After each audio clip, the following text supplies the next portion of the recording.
Baik, jemaah rahmatullah. Assalamualaikum warahmatullahi wabarakatuh.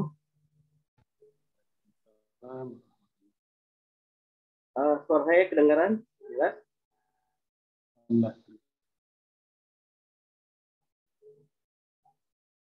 Alhamdulillah, wassalatu wassalamu ala rasulillah wa la haula wa la quwwata illa billah. Ma ba'd. Rabbana shrah lana sudurana wa yassir lana umurana wahlul 'uqdatam min alsinatina yafqahu aqwalana. Jemaah rahmatullah, bersyukur kehadirat Allah SWT pada sore hari ini kita kembali bertemu di ruangan Zoom meeting ya. Kajian Jumat FGS yang seringnya kita adakan pagi, tapi untuk kali ini kita adakan sore menyesuaikan dengan waktu Ustaz Farid Nu'man ya yang bisanya sore insya Allah. Hari ini temanya adalah tanya jawab fikih bagian 4. Bagaimana 3 bagian sudah kita laksanakan di bulan-bulan lalu insya Allah. Baik, kita awali dengan membaca basmalah. Bismillahirrahmanirrahim. Jamaah ilmu fikih ilmu yang penting buat kita, bagian dari kita mempraktekkan agama kita sehari-hari ya. Allah dalam sabdanya Rasulullah mengatakan mayyuridillahu bihi khairan yufaqihuhu fid-din. Barang siapa yang dikehendaki oleh Allah kebaikan, maka Allah akan pahamkan baginya agamanya. Jadi ketika Allah menghendaki kebaikan buat kita, maka Allah akan memahamkan, memfakihkan kita, memberikan pemahaman ilmu fikih ya, dalam agama ini.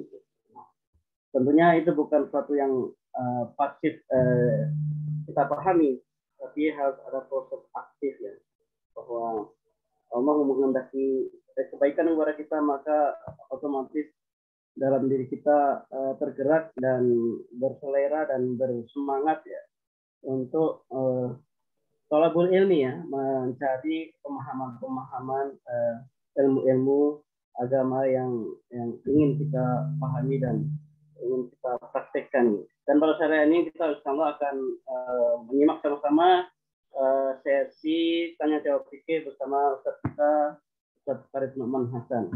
Ya, assalamualaikum Ustaz. Waalaikumsalam warahmatullahi wabarakatuh. Siap Ustaz ya? Insyaallah. Nah, Ustaz, pada hari ini ada kurang lebih 10 pertanyaan. Sebagian masalah waris, sebagian masalah keluarga, kemudian ada masalah sholat, ada sedikit masalah zakat pertanian gitu Ustaz. Silakan Ustaz Farid mengawali atau memberikan kata pembukaan untuk kajian sore hari ini. Ustaz Farid Maskur. Ini mukadimah dulu ya. Ya. Ya. Bapak Ibu sekalian, bismillah, alhamdulillah, assalatu wassalamu ala rasulillah wa ala alihi wa sahbihi wa man walah wa la haula wa la quwwata illa billah. Assalamualaikum warahmatullahi wabarakatuh. Waalaikumsalam warahmatullahi wabarakatuh.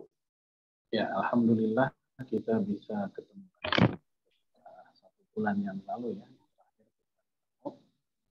Pada pembahasan tanya jawab fikih yang ketiga. Saat ini kita sudah masuk seri yang keempat. Semoga apa yang kita lakukan menjadi salah satu bentuk amal soleh, amal jihad, khususnya jihad ini, karena ini salah satu cara kita umat Islam untuk melindungi agama. Melindungi agama para ulama dengan lisan dan tinta mereka. Sementara para mujahid dengan darah dan pedang mereka. Dan mereka melindungi kaum muslimin dan teritorinya, daerahnya, negerinya dari rongrongan musuh. Sementara para ulama mereka melindungi kaum muslimin, ya, akidahnya, pemikirannya, akhlaknya dari serangan ghazul fikri. Salah satu cara kita tetap menjaga akidah kita, keilmuan kita, pemahaman kita terhadap Islam adalah itu senantiasa thalabul ilmi, untuk menuntut ilmu. Dan Rasul mengatakan dalam hadis yang diriwayatkan oleh Imam Ibnu Majah, "Thalabul ilmi fardhatun ala kulli muslim." Menuntut ilmu itu adalah kewajiban atas setiap muslim. Kalau setiap muslim, berarti muslimah sudah include, sudah masuk di dalamnya. Nah, di antara ilmu-ilmu tersebut oleh para ulama dibagi-bagi. Ada ilmu yang fardu ain, yang wajib diketahui oleh setiap umat Islam. Ada juga yang fardu kifayah, ada juga yang sunnah saja.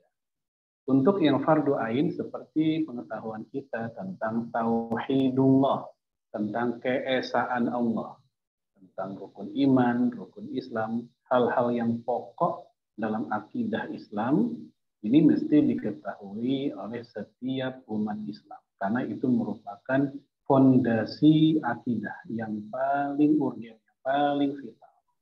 Kemudian untuk yang fardu kifayah seperti pengetahuan tentang misalnya detil-detil ilmu hadis, detil-detil ilmu warisan, detil-detil ilmu tentang fikih zakat misalnya. Hal ini tidak sampai dibebankan kepada masing-masing individu umat Islam. Karena hal tersebut mungkin akan memberatkan mereka. Namun kalau sampai tidak ada sama sekali umat Islam yang hadir dalam keilmuan tersebut, maka tentu menjadi dosa semuanya. Adapun khusus untuk wanita, kaum muslimah, ada ilmu-ilmu yang fardu ain buat mereka, tapi tidak menjadi fardu ain buat kaum laki-laki secara awam. Seperti pengetahuan tentang darah wanita, perbedaan antara nifas, haid, hadah.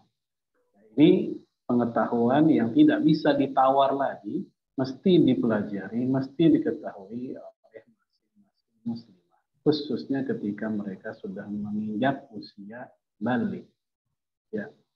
Adapun yang kita pelajari pada sore hari ini, memang ini kita tidak membatasi tema. Ya. Yang penting apa-apa yang menjadi permasalahan dalam kita mencoba untuk memberikan solusinya. Dan hal ini bagian dari upaya kita untuk memperbaiki, memperdalam, mempertajam, memperluas pemahaman dan cakrawala berpikir. Semoga Allah memberkahi pertemuan kita sejak awal sampai akhir nanti. Insya Allah kita akan mengudara lah begitu pada pertemuan sore hari ini hingga sampai jam 5 nanti. Ya. Baik, itu dulu sebagai prolog dari saya. Ya, saya kembalikan ke Ustadz Miftah. Wallahu a'lam bishawab. Wallahul muwaffiq. Assalamualaikum warahmatullahi wabarakatuh. Waalaikumsalam warahmatullahi wabarakatuh. Saya screen ya. Tadi suara saya jelas nggak, Miftah? Kedengaran sih jelas sih. Agak kurang seperti biasanya sih kali ya. Kurang sedikit, tapi masih kedengaran sih. Oh gitu. Kemudian antum menghadapnya kayaknya tidak ke kamera gitu ya. Iya, soalnya ini agak di bawah letak tabletnya. Oh gitu. Iya. Baik Ustaz, kita mulai aja saya. Iya. Ini ada kita share pertanyaan ke jamaah. Mereka mengirimkan sesuai dengan kebutuhan mereka, Ustaz. Jadi memang itu mungkin ya memancing kebutuhan pertanyaan karena itu menjadi masalah buat mereka pada saat ini. Kurang lebih seperti itu, Ustaz. Di antaranya adalah masalah waris, Ustaz. Yang pertama itu dari Ibu Indah. Apa hukum jika orang tua meninggal dan memiliki hutang? Apa hutang tersebut menjadi beban anak untuk menyicil meskipun tidak mampu anaknya itu? Dan bagaimana jika hutang tersebut hanya diklaim sepihak oleh yang pemberi hutang gitu dan ahli waris tidak mengetahui sebelumnya? Padahal Ustaz. Bismillah, alhamdulillah. Ini pertanyaan dari kita ya tentang apakah orang yang meninggal yang punya utang, lantas utang itu diwariskan pula kepada misalnya kepada anaknya. Jadi Bapak Ibu, untuk utang yang dimiliki oleh seseorang yang wafat itu tidak lantas menjadi utang tersebut diwariskan kepada keluarga. Tidak. Berbeda dengan harta. Kalau harta, iya diwariskan. Tapi kalau hutang, tidak. Hutang tetap itu kewajiban si mayit tersebut yang wafat. Nah, gimana cara membayarnya? Yaitu dari tirkah. Apa tirkah? Peninggalan, harta peninggalan yang dia. Nah, disitulah kewajiban ahli waris untuk mengurusnya melalui harta peninggalan yang dia dimiliki oleh si mayit. Ya, jadi saya ulangi, hutang tidak lantas diwariskan kepada anak cucu, kepada ahli waris. Namun ahli waris hendaknya mengurus ya hutang yang dimiliki oleh almarhum keluarganya, ayahnya misalnya, ya lewat apa? Lewat harta yang dimiliki oleh orang yang wafat tersebut. Oleh karena itu dalam pengurusan harta jenazah itu yang didahulukan adalah hutangnya dan wasiatnya. Ketika ada sisa, maka sisanya itulah yang akan menjadi harta warisan. Siapakah yang mengurus? Yaitu ahli warisnya. Lewat apa? Lewat harta peninggalan si yang meninggal. Baik, Syekh Muhammad Shalih Al-Munajjid dalam soal wal jawab, beliau mengatakan begini.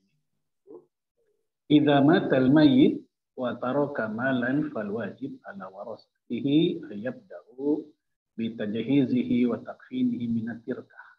Jika seseorang wafat dan dia meninggalkan harta, maka wajib bagi ahli warisnya untuk mengurus jenazahnya, mengkafankannya, minat tirkah dari harta peninggalannya.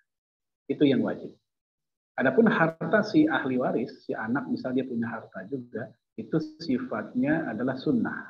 Ya, kerelaan tatawu dia, tidak sampai wajib. Yang wajib adalah menggunakan harta peninggalan si orang tua. Kemudian summa ba'da zalik yalzimuhum ikhrajud duyun minat tirkah. Hendaknya mereka mengeluarkan hutang, membayarkan utang si mayit, si ayahnya yang wafat itu dari harta peninggalan. Begitu. Nah, kalau seandainya kurang bagaimana? Harta peninggalannya nggak seberapa, tapi utangnya banyak, maka disitulah letak peran seorang anak untuk berbakti kepada orang tua. Dia sangat bagus untuk membayarkan utang orang tuanya dengan hartanya yang dia miliki. Walaupun itu bukan kewajiban, karena itu utang tetap kewajiban si yang meninggal, namun tetaplah si anak sebagusnya sebagai bentuk bakti birrul walidain kepada orang tuanya, lunaskan harta utang orang tuanya walaupun dengan harta si anak. Gitu. Jadi kalau untuk harta anak itu sifatnya amal soleh, ya bentuk berbakti kepada orang tua. Adapun untuk yang wajib itu adalah dengan si harta orang tua itu sendiri. Kalau misal, ya begitu. Baik, kalau saya kira pertanyaannya cukup menjawab ini. Jadi menjadi bukan kewajiban tapi menjadi bukti dari birrul walidain si anak ya, membayarkan utang orang tua yang sudah meninggal. Mungkin dengan berbagai cara ya, harus menyicil, harus mencari dulu dan sebagainya. Baik, pertanyaan berikutnya saja. Pertanyaan dari Bumita nih. Ibu Pulana meninggal. Suami, bapak, ibu, saudara, saudari beliau semuanya sudah lebih dulu meninggal.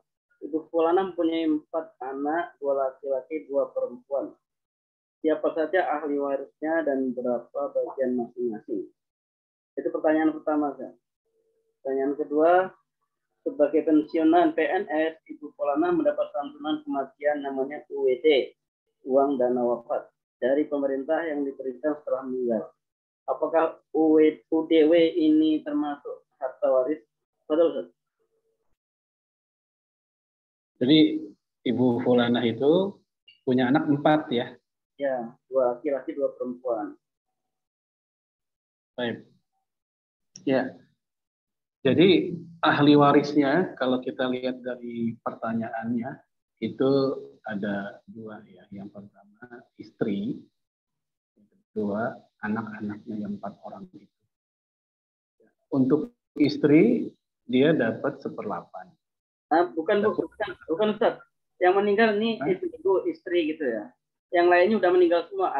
Suaminya meninggal, ibunya meninggal, udah nggak ada. Gitu. Jadi tinggal anak. Oh, yang meninggal si istrinya ya? Yang meninggal ibunya, pukulannya itu.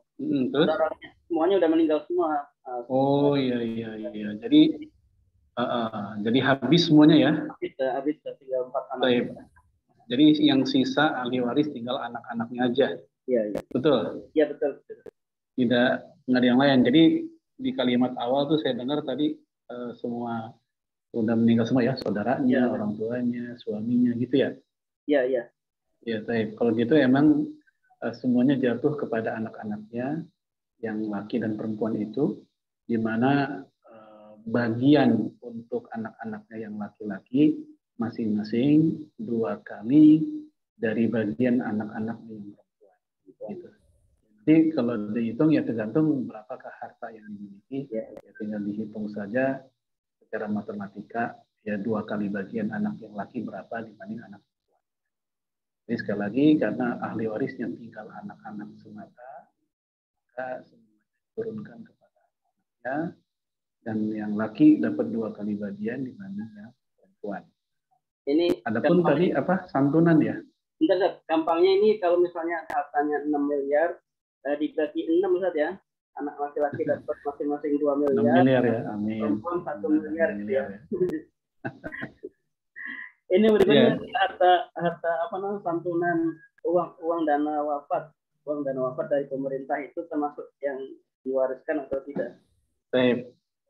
Uang dana wafat ya, kayak semacam uang santunan. Jadi gini, harta yang diwariskan dari seseorang yang wafat adalah harta yang memang ketika dia masih hidup itu miliknya. Nah, itu karakter harta warisan. Adapun harta-harta yang terkumpul setelah beliau wafat, maka itu bukan bagian dari harta warisan. Ya, seperti santunan dari kantor, santunan dari RT. Ya, hendaknya itu dipakai memang untuk keperluan dia juga. Ya, kalau seandainya kekurangan dana, untuk apa? Untuk keperluan penguburan, pengkafanan, dan seterusnya. Silakan pakai uang itu. Tapi itu tidak termasuk ya harta yang diwariskan. Karena itu bukan milik suami ketika dia masih. Sama seperti misalnya pensiun. Pensiun, lalu kemudian suami wafat, dan tentunya pensiun ini ya apa namanya bukan milik suami, ini jatuhnya ke istri. Kan itu menjadi sudah diundang-undangkan oleh negara. Ya, maka UDW tadi uang apa tadi? Uang dana apa istilahnya tadi itu? Dana wafat ya. Itu tidak termasuk harta warisan karena tidak memenuhi syarat karakter harta warisan, yaitu yang dimiliki oleh orang yang wafat tersebut di kala hidupnya. Gitu. Kalau misalnya. Termasuk dana pensiun juga, Tad? Bukan? Tadi. Ya, dana pensiun itu milik istri jatuhnya. Milik ahli waris ya? Di undang-undang negara juga udah ada. Kalau seorang suami, ya PNS misalnya, kalau dia wafat, ya atau ya baik wafatnya ketika usia pensiun atau belum ya, kemudian dapat dana, ya itu ada undang-undang yang itu langsung menjadi dihibahkan milik istri. Karena memang itu bukan milik dia di kala hidupnya. Berbeda dengan uang tabungannya. Kalau tabungan jelas itu diwariskan. Yang para ulama khilafiyah itu adalah yaitu asuransi. Ya, sebagian mengatakan asuransi itu ya kalaulah ya kita bicara asuransi syariah ya, bagian mengatakan itu diwariskan karena itu bagian dari harta dia yang dia tabungkan. Nah, asuransi syariah hakikatnya tabungan.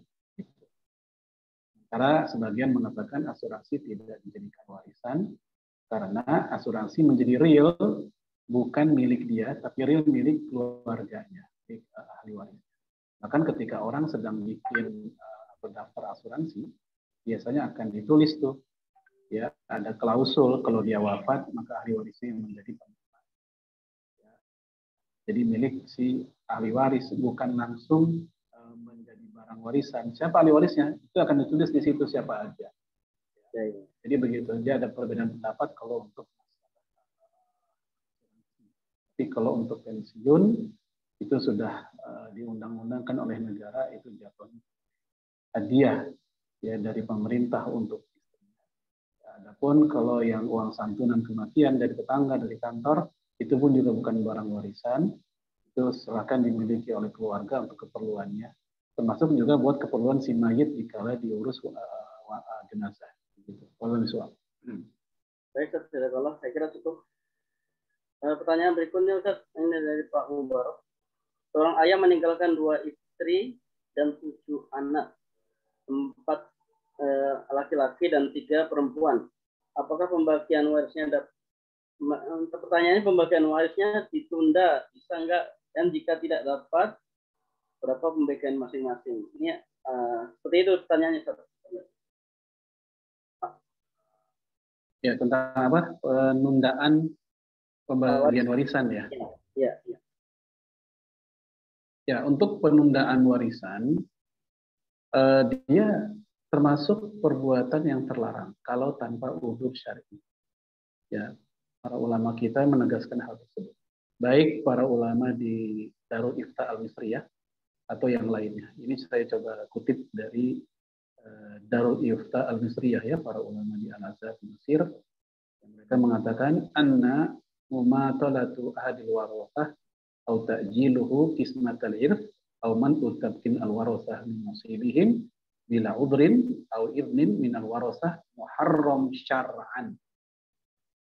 Jadi menunda-nunda pembagian waris oleh seseorang di antara mereka, ya, atau menunda-nunda pembagiannya atau menahan begitu, ya, pembagian hak saudara-saudaranya bila udur, tanpa adanya uzur, kemudian tanpa adanya izin, maka itu diharamkan secara syar'i, nggak boleh. Sahibuhu afim ma'zur, dan si pelakunya, orang yang menunda-nunda tersebut, dia berdosa dan dia boleh dihukum taksir. Wa alaihi taubah, hendaknya dia bertaubat, wal istighfar, dan memohon ampun kepada Allah Subhanahu wa taala. Jadi begitu. Nah, lalu apa yang disebut dengan uzur? Alasan yang membuat seseorang harta warisannya boleh apa istilahnya tertunda begitu kembali. Pertama, memang jenis hartanya termasuk harta yang tidak mudah.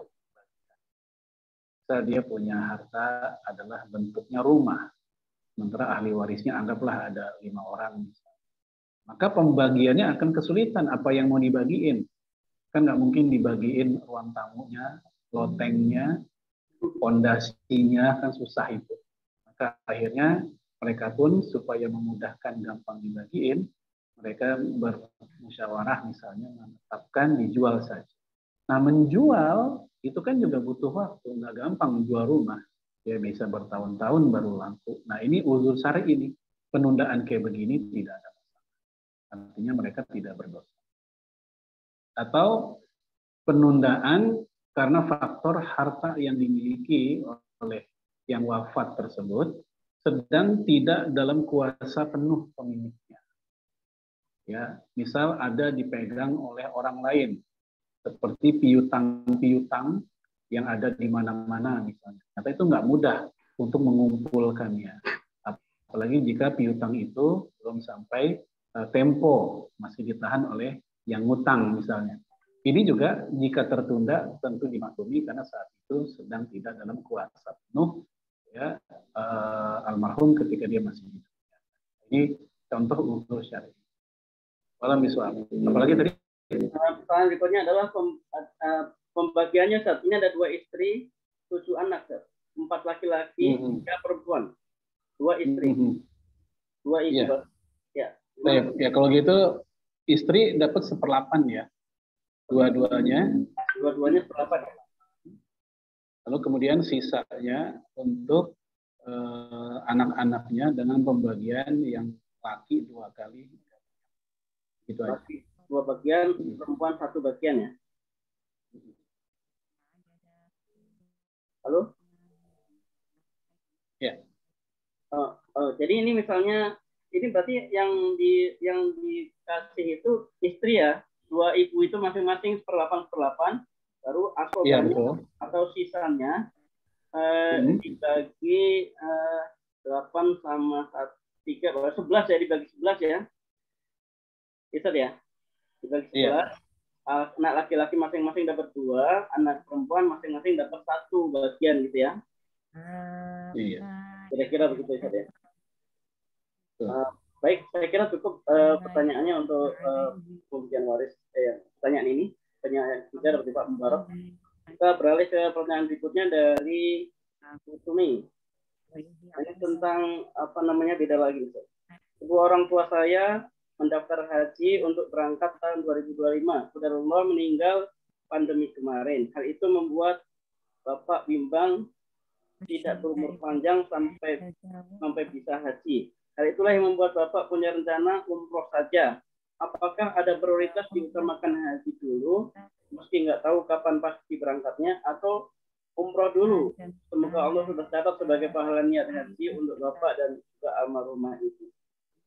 Kalau itu kemungkinan dibadalkan. Ini saat orangnya masih hidup tapi sepuh, kemudian itu saat antara haji dan umroh. Kalau haji nggak ada kepastian, apakah umroh saja? Ya, kasus kayak gini memang banyak dialami ya. Sehingga banyak orang yang sudah daftar menjadi seperti, saya nggak bilang putus asa, mungkin bingung ya. Apakah dia nerusin atau tidak, sementara antrian semakin panjang berpuluh tahun. Maka saran saya adalah tetap bismillah, nggak usah dibatalkan. Jangan batalkan amal-amal soleh kita. Lalu kemudian juga tawakal kepada Allah setelah itu. Kalaupun antrian begitu panjang dan kita wafat dalam keadaan penantian antrian, semoga Allah tetap mencatat nilai haji yang sudah kita. Bagaimana hadis, man hamma bihasanatin falam ya'malha kutiba lahu bihasanatin kamilah. Siapa yang berniat untuk melakukan kebaikan tapi nggak jadi dia laksanakan karena ada halangan syar'i, ya, seperti kematian, itu halangan syar'i, maka dia tetap mendapatkan nilai yang sempurna dari apa yang dia lakukan. Jadi nggak usah dibatalkan. Kalau dia ingin umroh dan kemudian ada biaya yang lain, silakan dia umroh melalui biaya yang lain, tidak usah biaya haji yang sudah dia setorkan itu dibatalkan. Seperti itu saja. Afwan, ini ada koreksi ya untuk yang masalah waris tadi. Ya, ini untuk yang 2 istri tadi ya? Ya. Betul ya? Ya, betul, 2 istri. 2 istri, ya. Ini untuk yang 2 istri bukannya 1/8 ya, itu harus 1/4. Berapa, Ustaz? 1/4. Masing-masing 1/4? Oh, masing-masing. Karena ini, ya karena kan orang tuanya nggak ada. Masing-masing 1/4, jadi habis separuh harta peninggal. Iya. Ya? Betul. Oh, betul. Jadi setengahnya lagi nanti dibagi 11 ya. Iya. Baik. Berikutnya dari Bu Lili Rahma nih, tentang bentuk ketaatan istri kepada suami yang meninggal nih. Apakah amal baik amal baik istri bisa menjadi amal baik suami yang telah meninggal? Jadi istri ini ingin setia hingga meskipun suaminya sudah meninggal. Gimana, Pak? Jika seorang suami wafat, apakah lantas amal soleh istri dikala istri masih hidup itu memiliki nilai juga buat suami yang telah wafat? Prinsip dasarnya kullu nafsin bima kasabat rohinah, itu prinsip dasarnya. Setiap manusia, mereka bertanggung jawab atas perbuatan mereka masing-masing. Atau dalam surat An-Najm ayat 39, walaysa lil insan illa ma sa'a. Manusia tidaklah mendapatkan poin kecuali dari yang mereka telah kerjakan sendiri. Namun betul bahwa suami yang telah wafat itu bisa saja mendapatkan poin dari perilaku istrinya. Yang bagaimana? Pertama, doa. Jelas untuk suami dia akan mendapatkan dampak dari doa si istri. Ya, kalau si istri mendoakan suami. Yang kedua, sedekah. Istri sedekah atas nama suaminya yang wafat. Silakan. Yang ketiga, yaitu kalau si suami dulu pernah punya nazar, punya apa wakaf atau apa yang belum kesampaian tapi udah diomongin, maka silahkan istri yang menuntaskan itu semua, insya Allah sampai kepada si suami. Adapun hal-hal baik yang pernah diajarkan oleh suami ngajarin istrinya untuk menutup aurat, misalnya ketika awal nikah mereka sama-sama belum paham. Kemudian ketika suaminya belajar, suaminya ngerti, itu wajib diajarkan ke istrinya. Kalau istrinya pun menutup auratnya. Maka gara-gara itu nilai kebaikan yang istrinya lakukan akibat pengajaran dari suami, suaminya akan terus-terus mendapatkan nilainya, walaupun suaminya udah wafat. Kemudian bukan hanya itu sebenarnya, hal-hal baik apapun yang pernah dicontohkan dan diajarkan oleh suami, kemudian istrinya masih mengamalkannya, walaupun suaminya udah wafat, maka suaminya akan terus-terus mendapatkan kebaikan tersebut. Dari mana dalilnya? Dari hadis riwayat Imam Muslim, man sanna fil Islam sunnatan hasanah falahu ajruha wa ajru man amila biha ba'dahu min ghairi an yanqusa ujurihim syai'. Orang yang mengawali kebaikan, lalu kebaikan itu nama orang lain, maka dia dapat pahala, orang lainnya juga berpahala, bahkan dia mendapatkan pahala dari orang lain tersebut. Dalam hadis Bukhari juga dikatakan demikian, man dalla ala khairin falahu mislu ajrin fa'ilihi. Siapa yang menunjukkan kebaikan, maka dia mendapatkan nilai kebaikan juga dari orang yang ngikutin dia. Ya terus gitu, kalau dia wafat sekalipun, tetap dia mendapatkan kebaikannya selama kebaikan itu tetap dilakukan oleh orang yang dia ajarkan. Dalam hal suami istri seperti yang ditanyakan pun juga demikian. Wallahu a'lam. Ya.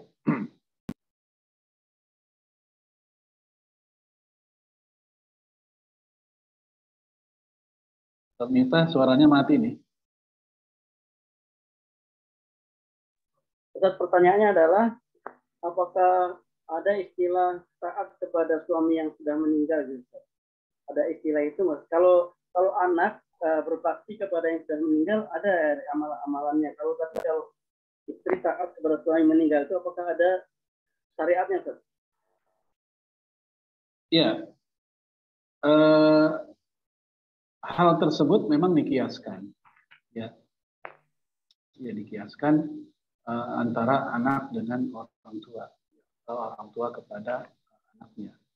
Maka kepada sesama muslim pun juga demikian.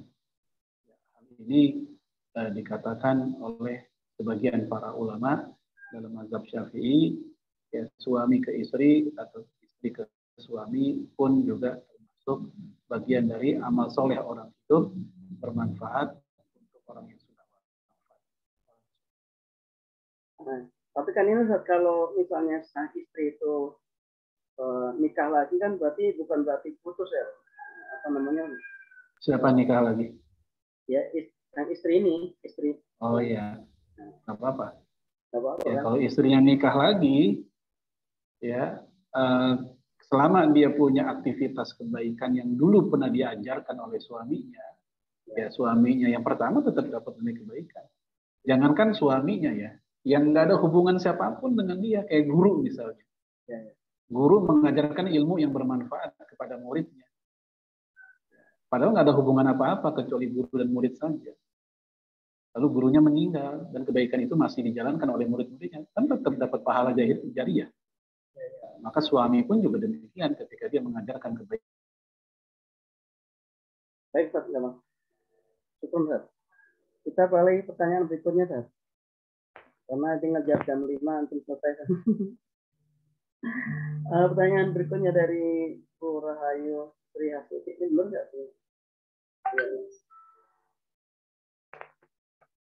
Apa hukumnya makmum pada orang yang belum fasih bacaan Al-Fatihahnya, sedang kita nggak bisa menghindarinya, misalnya karena itu suami sendiri, suaminya tidak fasih suami istrinya gitu, atau kadang di masjid musola yang imamnya tidak terlalu fasih, misalnya di rest area atau di stasiun atau di mana. Bagaimana sholat orang yang sudah paham bacaan Fatihah, kemudian sah atau tidak dalam kondisi seperti itu?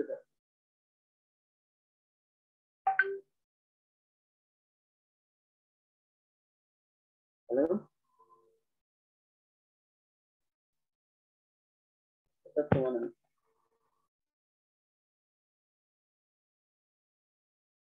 Terlempar kah? Sepertinya ya.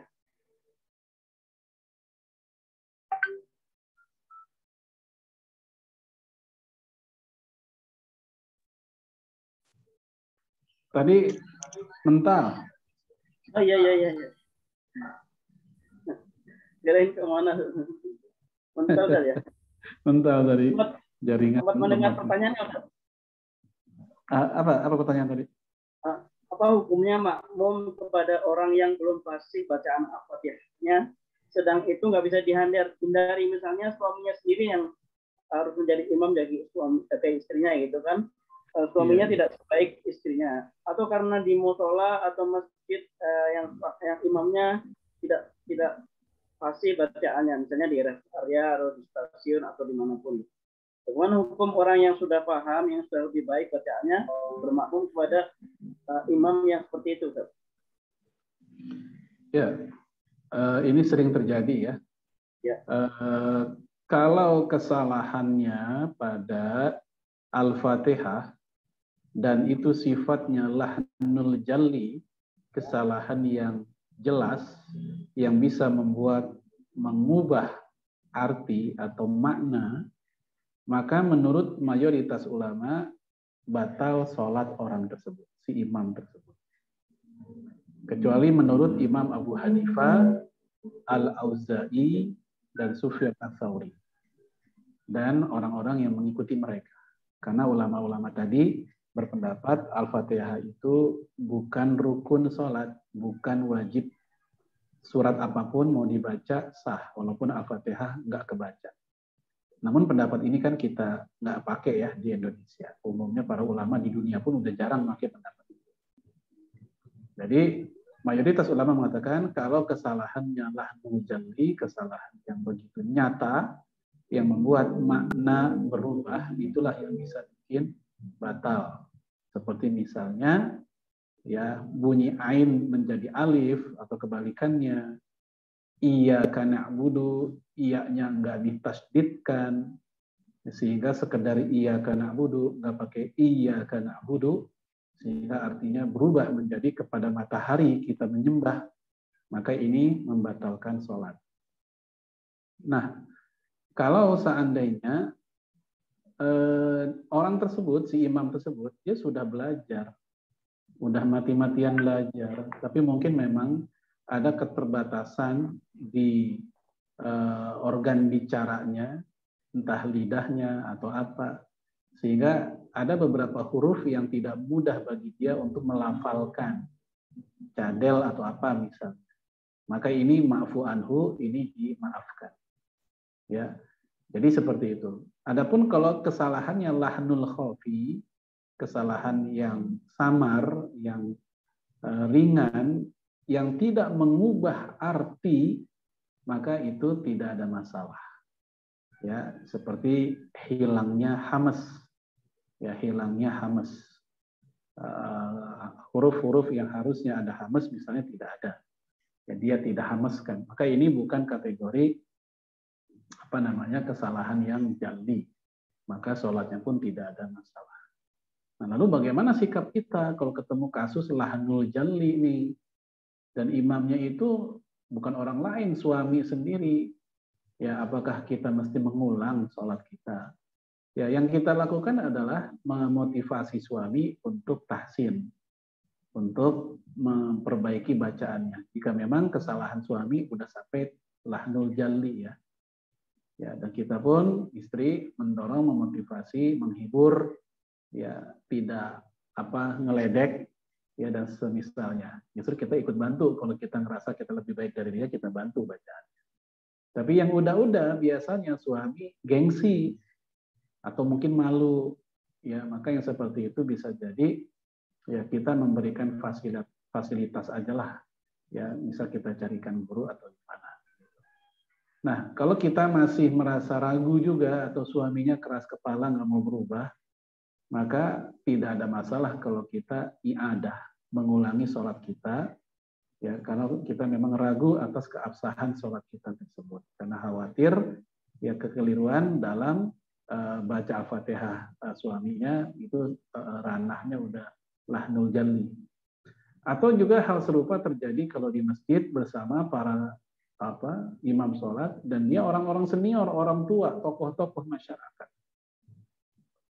Ya kalau kita yakin bacaannya fatal kesalahannya sehingga mengubah arti di surat Al-Fatihah, ya dan kita mengikuti pendapat pandangan Imam Syafi'i dan yang semisalnya bahwa itu batal, maka kita konsisten dengan pendapat tersebut, yaitu kita mengulangi sholat kita tersebut. Ya dan ini tugas siapapun yang terkait dengan masjid tersebut untuk memilih imam yang terbaik, imam rawatib kalau perlu yang berasal dari rumah-rumah Quran, rumah tahfiz Quran yang memang sudah teruji bacaannya. Dan ini sebagusnya dibicarakan bersama pihak DKM, ya pengurus begitu. Wallahualam bishawab. Baik, saya kira cukup jelas ya jawabannya, mudah-mudahan dipahami oleh bertanya. Kita akan beralih ke pertanyaan berikutnya dari ini Tenur Aliza Lutfa ya. Kalau perempuan belum sholat isya karena diniatkan mau sekalian tahajud, kalau malam sudah sholat isya kita nggak bangun sekali. Kalau mau motivasi Ustaz, tapi ternyata saat mau tahajud dapat haid. Apakah sholat isyanya nanti diqodho atau enggak Ustaz? Nanti kalau saat suci. Ya, sebenarnya tujuannya baik ya. Dia ingin mentakhirkan sholat isya. Mentakhirkan sholat isya itu termasuk sunnah sebenarnya. Oh, ya. Ya, dan Rasulullah alaihi salatu wassalam pernah sholat isya itu ditakhirkan menjelang tengah malam. Dan Rasul mengatakan inilah aslinya waktu sholat isya. Ya, seperti yang diriwayatkan dalam hadis Sahih Muslim. Namun kata Rasul, ya kalau aku tidak khawatir terhadap hitan umatku, ya inilah aslinya waktu sholat isya. Namun akhirnya Rasul pun ya memberikan contoh sholat isya diawalkan seperti yang sampai hari ini kita ketahui. Kalau di kita kan jam 7. Nah ceritanya ada orang ingin mentakhirkan, ya bukan sekedar pengen sunnah takhir, tapi supaya amat tahajud jadi deket gitu kan.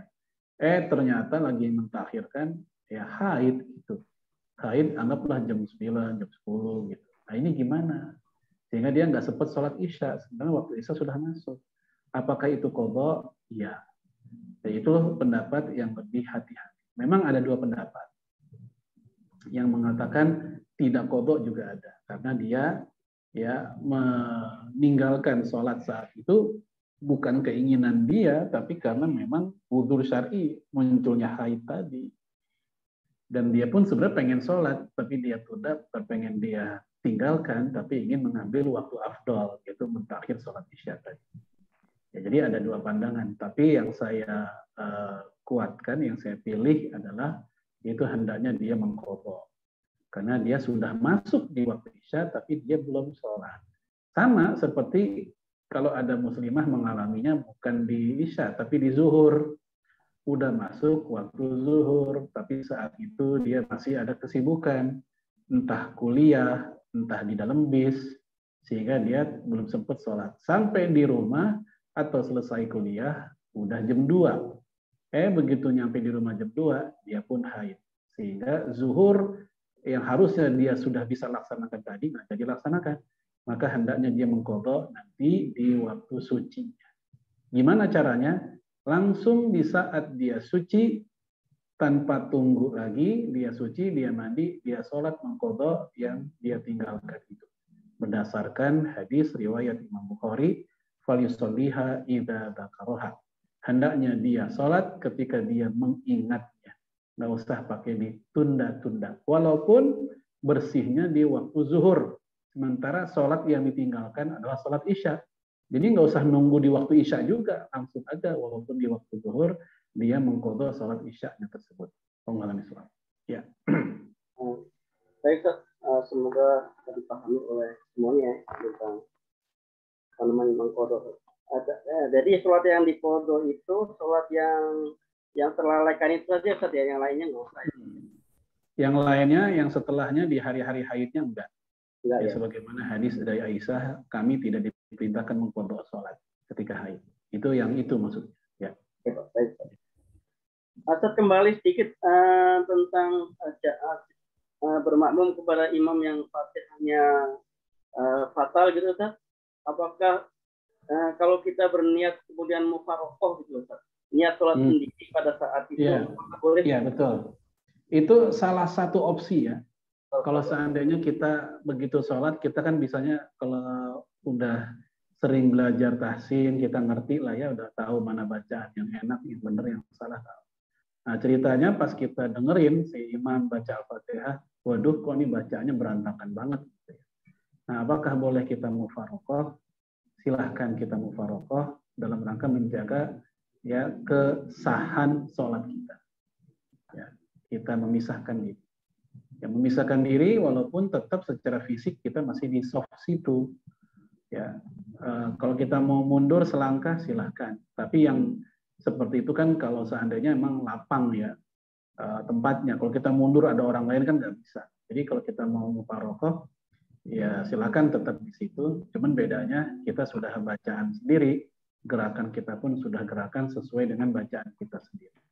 Ya, namun hati-hati untuk mufaroqoh itu nggak selalu berjalan mulus. Kadang di saat seseorang mufaroqoh itu dia akan memunculkan tanda tanya dari orang kanan kirinya. Ini kok orang lain ya gerakannya, kita lagi apa, dia lagi apa. Padahal tadi bareng. Dan mereka nggak tahu kalau kita mufaroqoh. Nah, ini hal ini perlu kita klarifikasi nantinya jikalau kita sudah selesai sholat dalam rangka menghindari fitnah. Kalau gerakannya mengikuti imam, tetap mufaroqoh boleh tetap mengikuti tapi mufaroqoh. Nah, yang seperti itu memang tidak terjadi talbis jadinya. Ya, terjadi ketidakjelasan antara mufaroqoh atau tidak. Ya. Dia niatnya mufaroqoh tapi gerakannya masih mengikuti imam. Hanya bacaannya saja bacaan. Maka ini ada talbis di situ. Maka lebih baik sesuai yang dia inginkan mufaroqoh, maka mufaroqoh lah dengan gerakan atau bacaan yang bisa jadi lebih cepat ya. Karena memang kalau bacaan sendiri kan lebih cepat dibanding orang jamaah. Ya. Baik, Ustaz. Kita beralih ke pertanyaan berikutnya. Sudah jam 12 menit lagi. Terus, tentang ini Ibu Hilda ini pertanyaannya banyak.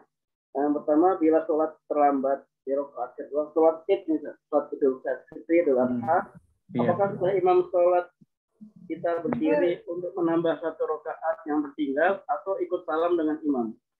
Ketinggalan satu rakaat. Saya bisa heran. Untuk masbuk, sholat apapun, ketika seseorang ketinggalan jumlah rakaat, maka sempurnakanlah sebagaimana seharusnya. Jadi ketika imam salam, sementara kita masih ada sisa, anggaplah 1 atau 2 rakaat yang belum kita lakukan, maka kita bangun melanjutkan kekurangannya, bukan ikut salam. Kalau kita ikut salam, berarti kita tidak memenuhi jumlah rakaat yang seharusnya. Begitu imam salam nih, sholat id, kita baru 1 rakaat, kita ikut salam juga sudah. Maka sholat kita tentu tidak memenuhi syarat keabsahan sholat id. Karena sholat id 2 rakaat, bukan 1 rakaat. Maka sekali lagi, sama seperti sholat-sholat yang lain, Kalaupun sholat id kita telat, masbuk, di rakaat kedua kita baru mau gabung, maka begitu imam salam, maka bangunlah dan lanjutkan seperti biasa. Gimana? Takbir dulu nggak? Iya, itu sunnah. Ya, takbir zawaid yang 5 kali di rakaat kedua itu sunnah. Kalau nggak pakai takbir gimana? Nggak apa-apa, karena dia sunnah. Ya. Kemudian kita sholat seperti biasa, bacaannya Fatihah, kemudian surat, lalu ruku, i'tidal, sujud pun juga seperti biasa. Begitu. Salam miswab. Ustaz, ini pertanyaan nomor 2, pertanyaan dewasa. Ustaz, bisa baca nggak? Apa tuh? Bila istri haid atau nifas, bolehkah suami bersenang-senang sampai puas gitu ya, menggunakan tubuh istri? Ya. Boleh nggak itu seperti itu, Ustaz? Sampai dia puas, sampai dia ini. Tapi bila suami sedang di luar pulau, pakai video call, boleh nggak, Ustaz? Baik. Ya, memang untuk seorang istri yang sedang haid, sementara suaminya sedang ada keperluan dengannya, dan saat itu tidak mungkin terjadi jima, maka Rasulullah alaihi salatu wassalam, seperti yang diceritakan oleh Aisyah radhiyallahu anha, tetap beliau ya bersenang-senang bersama istri, bersenang-senang bersama Aisyah. Dengan cara Aisyah menutup dirinya ya di antara pusar dan kemaluan itu tidak dibuka oleh Aisyah. Untuk selebihnya Rasul pun ya bersenang-senang bersama Aisyah. Nah, ini contoh yang Rasul lakukan dikala istri sedang haid. Begitu. Kalau sampai inzal itu ejakulasi ya nggak ada masalah karena itu akibat dari istri ya, sebagaimana firman Allah, illa ala azwajihim aw ma malakat aymanuhum fa innahum ghairu malumin. Ya, kecuali terhadap istri-istri mereka dan budak yang mereka miliki, hal yang seperti itu tidak mengapa. Jadi karena itu lewat jalan istri ya, maka hal itu tidak ada masalah. Lalu bagaimana kalau kasusnya LDR dari jarak jauh? Ya, atau nggak harus LDR sih, misalnya gara-gara suami dinas di luar kota, di luar pulau, di sana dia ketemu wanita yang mana gitu ya, yang membuat dia bangkit keinginannya, sementara istrinya nggak ada. Akhirnya yang tadi itu yang ditanyain itu juga video call, boleh nggak akhirnya dia mengeluarkan air maninya sendiri, namun dengan apa tadi? Melalui perantara istri dengan cara entah melihat, entah ngobrol, entah apa. Maka yang seperti ini memang terjadi perselisihan pendapat para fuqaha. Ya, dalam mazhab Syafi'i hal seperti ini ya terlarang. Ya, kenapa? Karena peran istri di situ tidak langsung. Mungkin si istri hanya apalah ya, nggak sampai ada persentuhan dengan ya, yang dibolehkan dalam mazhab Syafi'i itu kalau ada persentuhan dengan istri, baik dikeluarkan oleh istri seperti yang dikatakan oleh Imam Al-Ghazali, Imam Ibnu Hajar, ya, atau memang tadi bersentuhan dengan tubuh istri. Tapi kalau seandainya dengan tangan suami sendiri, istri hanya berkata-kata atau melihat, maka yang seperti ini dalam mazhab Syafi'i dianggap sama seperti ya istimna atau mengeluarkan air mani secara biasa yang dilakukan oleh tangan sendiri, jadi ya nggak seperti dengan ya. Sementara dalam mazhab Hambali dan Hanafi mereka mengatakan kalau seandainya si suami khawatir jatuh pada perzinahan, ya khawatir daripada dia jatuh pada perzinahan sehingga muncul dosa yang lebih besar, maka saat itu tidak ada masalah baginya untuk melakukannya. Apalagi dia bisa menggunakan perantara istrinya. Ya, dalilnya adalah kaidah irtikab al-khafid dararain, yaitu menjalankan bahaya yang lebih kecil ketika berhadapan dengan ya dua bahaya. Begitu. Wallahu a'lam. Ya. Saya kira bisa dipahami ini mudah-mudahan ya. Pertanyaan ketiga, Ustaz, untuk pembayaran fidyah apakah harus ditunaikan saat Ramadan atau boleh di luar Ramadan? Ini pertanyaan yang bisa bulan Ramadan. Baik, untuk bayar fidyah ada waktu yang justru dilarang bayar fidyah, yaitu seseorang yang bayar fidyah dulu padahal Ramadannya belum. Ya, Ramadan besok, tapi sekarang dia udah bayar fidyah aja duluan gitu. Udah merencanakan nggak mau puasa. Ya, walaupun memang dia seorang yang nggak mungkin puasa, ya udah nggak mampu. Maka tidak demikian. Yang benar adalah yaitu di saat dia sedang tidak puasa di suatu hari, maka sorenya atau malamnya hendaknya dia membayar fidyah di hari itu. Itu idealnya. Besok begitu lagi, besok begitu lagi. Lalu boleh nggak dirapel di ujung Ramadan? Silahkan. Ya, Imam Syihabuddin Ar-Romli mengatakan tidak mengapa menunda pembayaran fidyah hingga sampai di akhir Ramadan atau setelah Ramadan. Apalagi dikala seseorang tidak memiliki dana yang cukup untuk bayar fidyah. Maka boleh baginya saat itu membayar fidyahnya tertunda karena faktor ketiadaan dana atau ketiadaan makanan untuk dia bayar fidyah. Maka silahkan dia bayar fidyah di bulan apapun, tergantung kelapangan rezeki yang dia miliki. Namun idealnya memang bayar fidyah adalah tetap di bulan Ramadan. Itu idealnya. Ya. Baik, ini kita balik ke pertanyaan terakhir yang ada di PowerPoint ya, karena ini sudah dari kemarin tentang zakat pertanian. Misalnya punya kebun, tanam cabai, hasil panen 100 kilo. Apa zakatnya dihitung setelah dikurangi biaya produksi atau enggak? Atau langsung dihitung dari pendapatan jual panen tersebut? Baik. Untuk zakat pertanian itu nisabnya bukan 100 kg ya.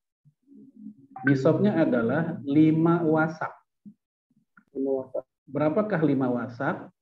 Kalau dikonversi ke beras, yaitu 520 kg beras. Kalau dikonversi ke gabah kering, itu kurang lebih 653 kg. Kalau gabah kering. Tapi kalau gabahnya udah dikupas, tinggal beras, ya maka 520 kg. Nah, ketika orang bertani cabai, dikonversi saja ke situ. Ya, berapakah 520 kg beras?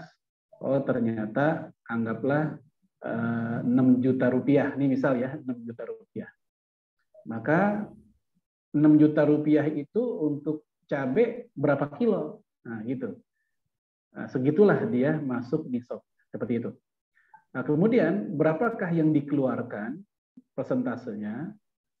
Kalau air berasal dari langit, jadi dia nggak capek-capek nyiram, ya, air hujan, ya maka lebih besar, 10%.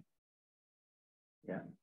Tapi kalau airnya berasal dari dia sendiri, entah dia bikin irigasi, ya, air dari sumurnya dia sendiri, apalagi ditambah biaya-biaya lain yang tadi ditanyakan, ada biaya produksi, biaya pupuk, segala macam, maka lebih kecil yang dia keluarkan, yaitu 5%. Begitu.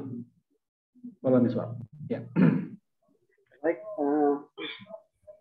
alhamdulillah, pertanyaan-pertanyaan sudah selesai dijawab semua yang ada di PowerPoint ya.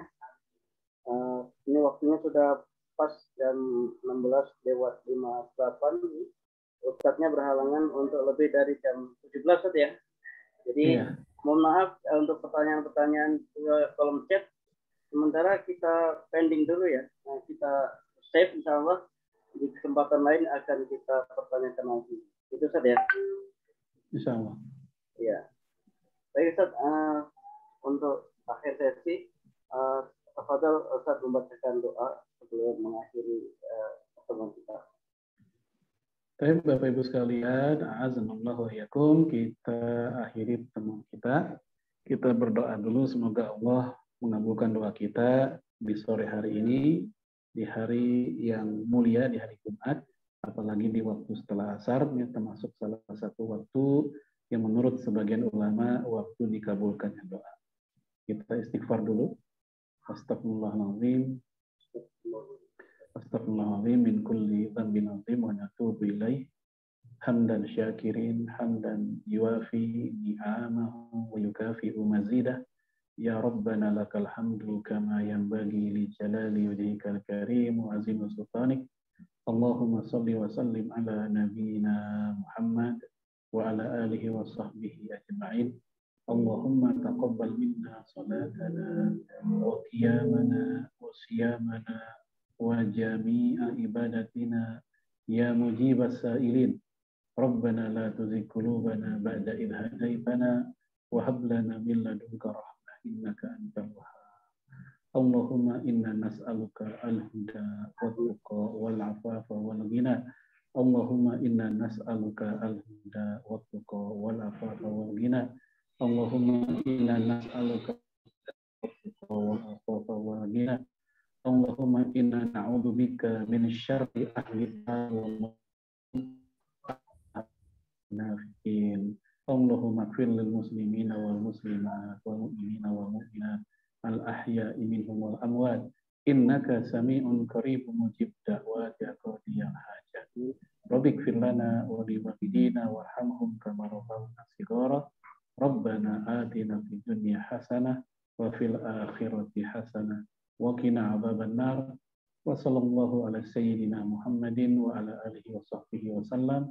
Subhanaka rabbil izzati amma yasifun wa salamun ala mursalin walhamdulillahi rabbil alamin. Amin. Jazakallah khairan katsiran. Ahlan Ustaz Freddy dan Bu Endah. Jazakallah Ustaz. Apa terlambat? Demikianlah kajian Jumat RKS kali ini tentang soal jawab fikih ya. Tadi 10 pertanyaan sudah dijawab. Ada tambahan-tambahan pertanyaan di kolom chat. Insya Allah kami cek untuk agenda berikutnya insya Allah. Padahal Ustaz Wahid kalau mau meninggalkan ruang karena ada keperluan. Ya, saya pamit dulu semuanya, Bapak Ibu, ya. Kang Redi, Mbak Endang semua. Semoga Assalamualaikum. Assalamualaikum. Kalau gitu Assalamualaikum. Sebelum pamit saya ingin share screen tadi sisa PowerPoint tadi ini tentang donasi kajian RCS ya. Kemudian tentang donasi wakaf pesantren RCS ya sini silakan boleh di screenshot. Ini tentang apa namanya gambaran ya pesantren yang akan dibuat oleh RCS. Baik, jamaah rahmatullah, demikianlah kajian banyak jawab fikih sore ini, mudah-mudahan bermanfaat buat kita. Banyak ilmu-ilmu yang telah kita terima dari Ustaz Farid tadi tentang masalah-masalah fikih, masalah waris, masalah keluarga ya, masalah haji, masalah pertanian. Mohon maaf jika ada kekurangan dalam pembuatan acara. Kita akhiri dengan doa kafaratul majlis. Subhanakallahumma wa bihamdika asyhadu an la ilaha illa anta astaghfiruka wa atubu ilaik. Wa assalamualaikum warahmatullahi wabarakatuh. Assalamualaikum warahmatullahi wabarakatuh.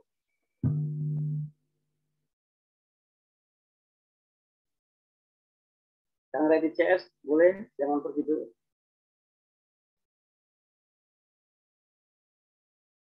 Udah pergi.